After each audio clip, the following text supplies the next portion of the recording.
안녕하세요. 오늘 우리가 파헤쳐 볼 주제는요, 정말 어마어마한 영향을 미친 철학, 바로 신플라톤주의입니다. 아니, 생각해 보세요. 고대의 철학 하나가 어떻게 기독교, 이슬람교는 물론이고 심지어 영화 매트릭스의 세계관까지 만들어낼 수 있었을까요? 오늘 바로 그 놀라운 연결고리를 한번 제대로 파헤쳐 보겠습니다. 자, 그럼 플라톤을 넘어선 새로운 철학의 세계로 한번 들어가 볼까요? 우리가 흔히 암흑기라고 좀 오해하는 경향이 있는 중세 시대를 제대로 알려면요. 거의 1000년 동안 그 시대의 정신을 꽉 잡고 있었던 사상이 있어요. 바로 신플라톤주의입니다. 이걸 먼저 알아야 돼요. 이 신플라톤주의가 그냥 뭐 플라톤 2.0 버전 이런 게 아니에요. 당시 굉장히 혼란스러웠던 고대 세계 사람들이 느꼈던 어떤 영적인 갈증, 여기에 대한 철학의 대답이었던 거죠. 그러니까 책상 앞에서만 하는 그런 학문이 아니라 정말 삶의 의미를 찾기 위한 아주 깊은 신비주의 시스템이었어요. 모든 거대한 나무는 결국 작은 씨앗에서 시작하잖아요.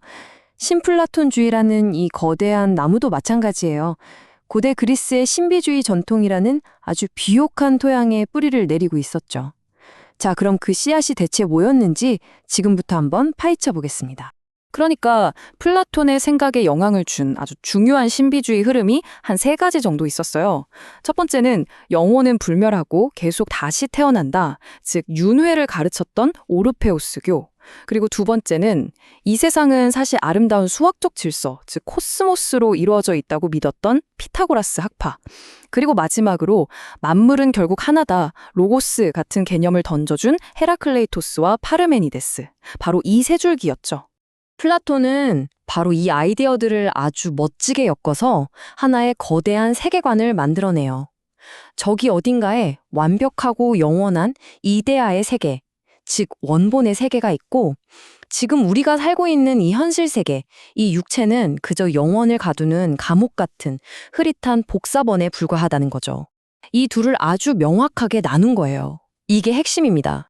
자, 이렇게 뿌려진 씨앗들이 이제 싹을 틔우고 자라서 거대한 나무가 됩니다. 그리고 이 나무를 키워낸 위대한 정원사가 있었으니 바로 플로티누스라는 인물이에요. 여기저기 흩어져 있던 신비주의적인 아이디어들을 싹 다 모아서 신플라톤주의라는 하나의 거대한 철학 시스템으로 완성시킨 사람이 바로 이 사람입니다. 프로티누스가 생각한 세계는요, 마치 거대한 폭포 같아요. 모든 것이 단 하나의 완벽한 근원, 일자, 영어로는 D1이라고 하는 여기서부터 쏟아져 내려오는 거죠. 태양에서 빛이 쫙 뿜어져 나오는 것처럼요. 맨 꼭대기에는 이 순수한 빛 자체인 일자가 있고, 그 빛이 점점 약해지면서 아래로 내려올수록 정신, 영혼, 그리고 가장 어둡고 불완전한 물질의 세계가 차례대로 펼쳐지는 겁니다. 그러니까 완벽함에서 불완전함으로 이어지는 하나의 거대한 위계질서, 이걸 생각하시면 돼요. 근데 더원, 일자, 이거 어디서 많이 들어보지 않으셨어요? 네, 맞아요. 바로 영화 매트릭스의 주인공, 네오. 이 네오라는 이름 자체가 바로 이 궁극의 근원, 더 원의 아나그램이잖아요. 정말 2000년 전 철학이 갑자기 스크린에서 막 살아 움직이는 것 같지 않으세요? 진짜 소름 돋죠. 그래서 플로티누스에게 철학을 하는 이유, 아니, 살아가는 이유는 딱 하나였어요. 아주 명확했죠. 바로 이 모든 것의 신성한 근원인 일자로 다시 돌아가서 그와 완전히 하나가 되는 것. 이게 바로 삶이라는 영적인 여정의 최종 목표였던 겁니다. 자, 이제 이 거대한 철학의 나무가 사방으로 가지를 뻗어나가기 시작합니다. 이 신플라톤주의라는 게 뭐랄까 굉장히 강력한 운영체제, OS 같은 거였어요. 그래서 이후에 수많은 사상가들이 이 OS 위에다가 자기들만의 새로운 앱을 설치하고 또 변형시키기 시작한 거죠. 특히 종교의 세계에 어마어마한 영향을 미치게 됩니다. 그 첫 번째 가지, 그 끝에 누가 있냐 하면 바로 아우구스티누스가 있습니다. 나중에 기독교 신학의 아버지라고 불리게 되는 인물이죠. 근데 이 사람이 젊었을 때는 정말 방탕한 생활을 했어요. 감각적인 쾌락에 푹 빠져서 신이시여 저에게 정결함을 주십시오. 하지만 아직은 말고요. 라고 기도했다는 일화는 너무 유명하죠? 그만큼 격렬한 내적 갈등을 겪었던 사람이에요. 그러던 아우구스티누스가 신플라톤주의라는 정말 완벽한 틀을 발견한 거예요. 그리고는 거기에다가 기독교의 내용을 그대로 싹 채워놨습니다. 이게 바로 신학 역사상 가장 위대한 복부 중 하나라고 할 수 있죠. 보세요. 플로티누스가 말한 추상적인 근원, 일자는 인격적인 창조주 하나님으로, 자연스럽게 흘러나오는 유출은 하나님의 의도적인 창조 행위로, 그리고 철학자의 근원으로의 상승은 신자의 구원으로 가는 길로 정말 완벽하게 딱 들어맞게 재해석한 겁니다. 그런데 기독교가 이렇게 신플라톤주의를 흡수하던 바로 그 시대에 정반대의 길을 걸었던 인물도 있었습니다. 바로 히파티아예요.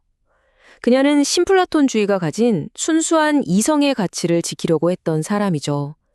고대 알렉산드리아의 마지막 불꽃 같았던 이 여성 철학자이자 수학자는 종교적인 광기가 세상을 뒤덮을 때도 꿋꿋하게 진리 탐구를 멈추지 않았습니다.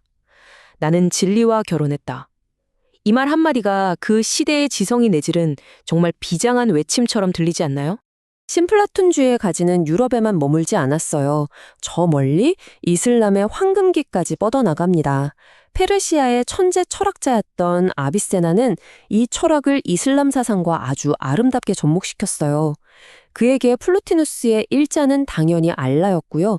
철학적인 이성과 종교적인 신앙은 서로 싸우는 게 아니라 똑같은 진리라는 산의 정상으로 올라가는 서로 다른 등산로일 뿐이라고 봤습니다. 그리고 보에티우스의 비극적인 이야기도 빼놓을 수 없죠. 이 사람은 당시 동고트 왕국의 총리, 그러니까 최고 위직까지 올랐던 인물이에요. 그런데 정적들의 모함에 빠져서 하루아침에 반역죄로 감옥에 갇히게 됩니다. 그리고 바로 그 차가운 감옥 안에서 자신의 죽음을 기다리면서 중세시대 최고의 베스트셀러 중 하나인 철학의 위안을 써내려갑니다. 그리고 결국 처형당하고 말죠. 자, 이렇게 자라난 나우는 마침내 열매를 맺게 됩니다. 근데 이 열매가 그냥 달콤한 과일이 아니었어요. 수백 년 동안 이어진 아주 치열하고 단단한 신학 논쟁이라는 열매였죠. 아이러니하게도 바로 이 논쟁 덕분에 기독교의 핵심 교리가 더욱 정교하게 다듬어지게 됩니다. 제가 여기서 아주 근본적인 질문 하나 던져볼게요, 여러분. 우리가 흔히 말하는 인간성이라던가 정의, 아름다움 같은 개념들 있잖아요. 이런 게 정말로 어딘가에 실제 하는 걸까요? 아니면 그냥 우리가 편의상 붙여놓은 이름표, 꼬리표에 불과한 걸까요? 바로 이 질문, 이게 수백 년 동안 중세 철학자들을 잠 못 들게 만들었던 그 유명한 보편 논쟁의 시작입니다. 이 논쟁은 크게 두 팀으로 딱 나뉘었어요. 먼저 실제론 팀. 이 사람들은 플라톤의 아이디어를 따라서 인간성이라는 완벽한 원본, 청사진이 실제로 존재한다고 믿었어요. 우리 한 명 한 명은 그저 그 청사진의 복사본일 뿐이라는 거죠. 당연히 플라톤, 아우구스티누스가 이 팀의 대표 선수였고요. 반대편에는 유명론 팀이 있었습니다. 이쪽은 아주 시크해요. 인간성 같은 건 없어. 그냥 비슷한 개체들을 우리가 인간이라는 이름으로 부를 뿐이야. 그러니까 세상에 개별적인 사람은 있어도 추상적인 인간성은 없다는 거죠. 아니 이게 그냥 말장난 같잖아요? 근데 왜 이걸 가지고 목숨 걸고 싸웠을까요? 그 이유가 바로 기독교 신학의 가장 큰 난제, 삼위일체 교리 때문이었습니다. 성부, 성자, 성령, 어떻게 셋이면서 동시에 하나일 수가 있는가? 이 설명하기 힘든 미스터리에 실제론이 완벽한 논리적 틀을 제공해 준 거예요. 성부, 성자, 성령이라는 세 개의 개별적 위격이 신성이라는 하나의 보편적 실체를 공유하기 때문에 하나가 될 수 있다. 바로 이 논리죠. 만약 이 철학적 도구가 없었다면 기독교의 핵심 교리가 그냥 논리적으로 흔들려 버릴 수도 있었던 정말 중요한 문제였습니다. 자, 이렇게 씨앗에서 시작해서 나무가 되고 가지를 뻗고 열매를 맺기까지 이 기나긴 여정을 쭉 관통하는 단 하나의 핵심 주제가 있습니다. 그건 바로 떠나온 고향으로 다시 돌아가려는 영혼의 위대한 여정, 귀향에 대한 이야기입니다. 그래서 신플라톤주의를 단 한 문장으로 정리해 드릴게요. 모든 존재는 단 하나의 완벽한 근원, 즉 일자에서부터 흘러나왔고 우리 삶의 궁극적인 목적은 바로 우리의 영혼이 그 시작점으로 다시 돌아가는 위대한 여정이다. 바로 이겁니다. 근데 정말 놀라운 건요, 이 근원으로 돌아가고 싶다는 갈망이 신플라톤주의에만 있는 게 아니라는 사실이에요. 생각해보면 신플라톤주의는 일자로의 상승을 말하죠. 기독교는 천국으로 돌아가는 것을 말하고요. 심지어 동양의 불교에서도 만법 귀일, 모든 것은 결국 하나로 돌아간다고 가르치잖아요. 어쩌면 이건 시대나 문화를 뛰어넘는 우리 인간 영혼의 아주 근원적이고 보편적인 울림 같은 게 아닐까요? 자, 오늘 이야기는 여기서 마무리하면서 여러분께 질문 하나를 남기고 싶습니다. 만약 모든 것이 정말로 하나의 근원으로 돌아가는 거라면 오늘을 살아가는 우리에게 그 돌아가는 여정은 과연 어떤 의미이고 또 어떤 모습이어야 할까요?